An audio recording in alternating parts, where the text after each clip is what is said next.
La fede nella parola di Dio ci chiama a sostenere le famiglie nella loro missione all'interno della società, ad accogliere i bambini come una benedizione per il nostro mondo e a difendere la dignità di ogni uomo e di ogni donna, poiché tutti noi siamo fratelli e sorelle nell'unica famiglia umana.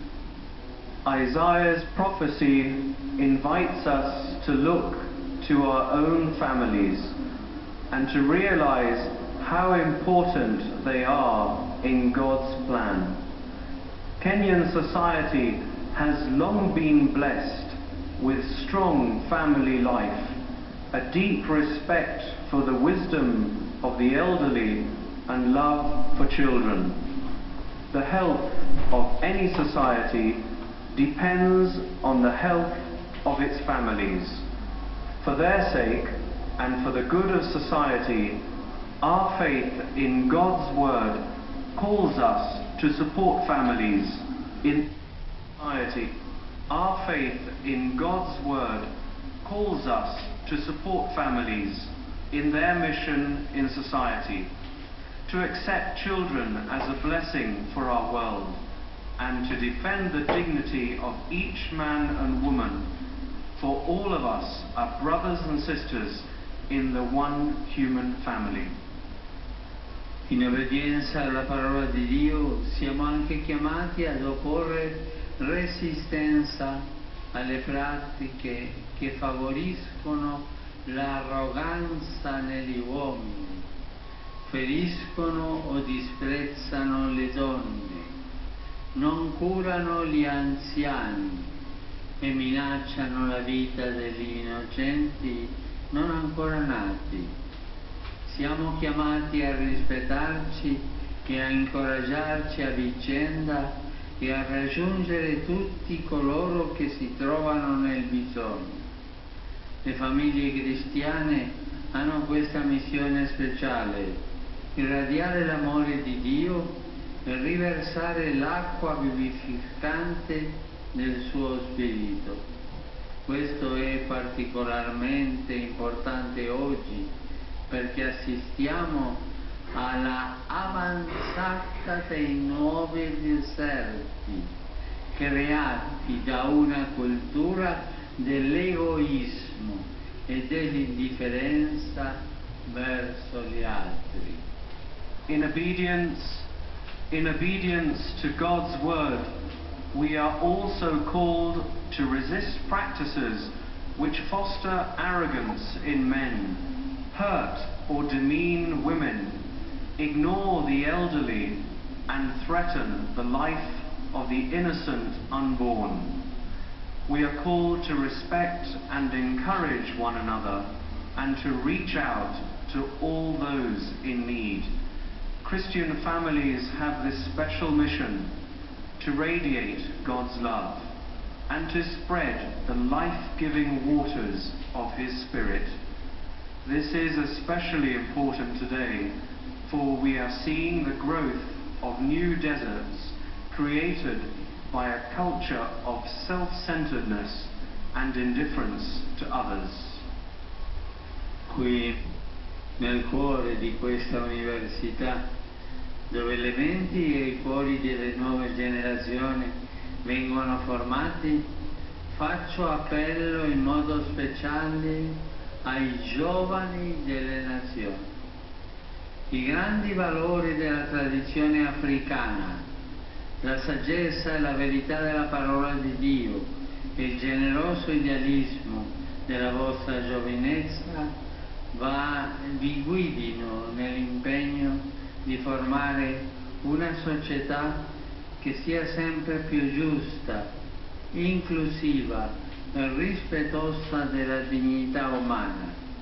Vi stiano sempre a cuore le necessità dei poveri, rigettate tutto ciò che conduce al pregiudizio e alla discriminazione, perché queste cose, lo sappiamo, non sono di Dio. Tutti conosciamo bene la parabola di Gesù a proposito dell'uomo che costruì la sua casa sulla sabbia invece che sulla roccia. Quando soffiarono i venti, essa cadde e la sua rovina fu grande. Dio è la roccia sulla quale siamo chiamati a costruire. Egli ce lo dice nella prima lettura e ci chiede: c'è forse un Dio fuori di me? Here in the heart of this university, where the minds and hearts of new generations are being shaped, I appeal in a special way to the young people of the nation. Let the great values of Africa's traditions, the wisdom and truth of God's Word, and the generous idealism of your youth guide you in working to shape a society which is ever more just, inclusive, and respectful of human dignity. May you always be concerned for the needs of the poor and reject everything that leads to prejudice and discrimination, for these things we know are not of God. All of us are familiar with Jesus' parable about the man who built his house on sand rather than rock. When the winds came, it fell with a mighty crash. God is the rock on which we are called to build. He tells us this in the first reading, and he asks us, is there a God besides me? Quando Gesù risorto afferma nel Vangelo di oggi: a me è stato dato ogni potere in cielo e sulla terra, ci dice che lui stesso, il Figlio di Dio, è la roccia. Non c'è nessuno oltre a lui, unico Salvatore dell'umanità.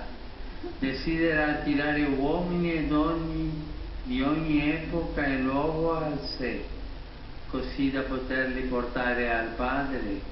Egli vuole che tutti noi costruiamo la nostra vita sul saldo fondamento della sua parola. When the risen Jesus says in today's Gospel, all authority in heaven and on earth has been given to me, he is telling us that he, the Son of God, is himself the rock. There is none besides him. As the one Saviour of mankind, he wishes to draw men and women of every time and place to himself, so that he can bring them to the Father. He wants all of us to build our lives on the firm foundation of his word. Questo è il compito che il Signore assegna a ciascuno di noi. Ci chiede di essere discepoli missionari, uomini e donne che radino la verità, la bellezza e la potenza del Vangelo che trasforma la vita. Uomini e donne che siano canali della grazia di Dio, che permettano alla sua misericordia, benevolenza e verità di diventare gli elementi per costruire una casa che rimanga salda, una casa che sia un focolare dove fratelli e sorelle vivano finalmente in armonia e reciproco rispetto, in obbedienza alla volontà del vero Dio che ci ha mostrato in Gesù la vita verso quella libertà e quella pace a cui tutti i cuori aspirano. Gesù, il buon pastore, la roccia sulla quale costruiamo le nostre vite, guidi voi e le vostre famiglie sulla via del bene e della misericordia per tutti i giorni della vostra vita. Egli benedica tutti gli abitanti del Kenya con la sua pace. And that is the charge which the Lord gives to each of us.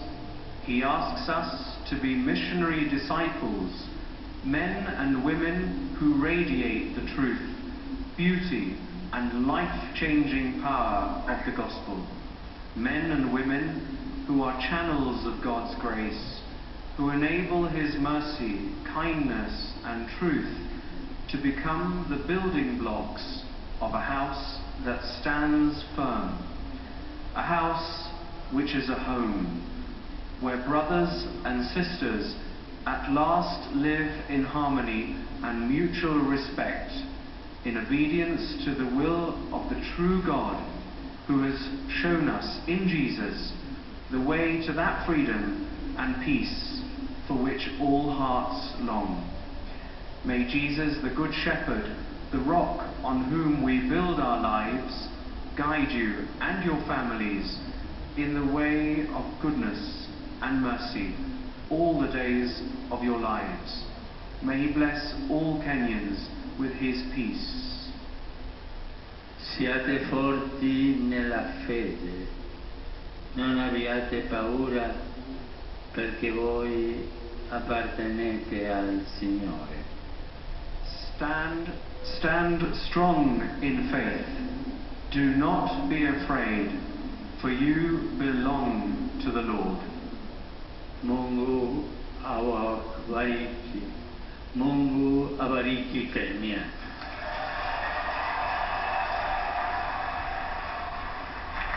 Dio benedica voi, Dio benedica il Kenya. Si è conclusa l'omelia che il Papa Francesco ha tenuto a questi fratelli e sorelle.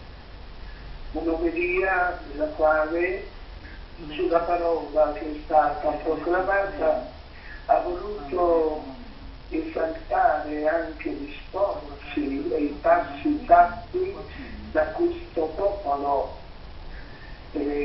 Tra l'altro il Papa ha detto che le famiglie cristiane hanno questa missione speciale: irradiare l'amore di Dio e riversare l'acqua vivificante del suo spirito. Questo è particolarmente importante oggi, perché assistiamo all'avanzata di nuovi deserti creati da una cultura del materialismo e dell'indifferenza verso gli altri.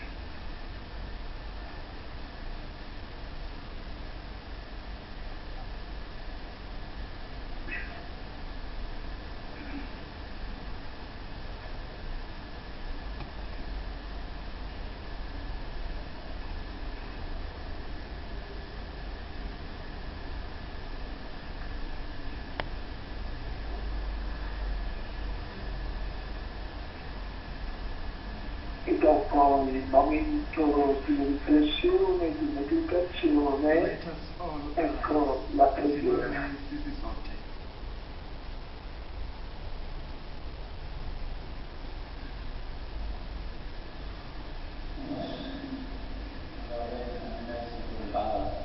We come to you with gifts, knowing that you truly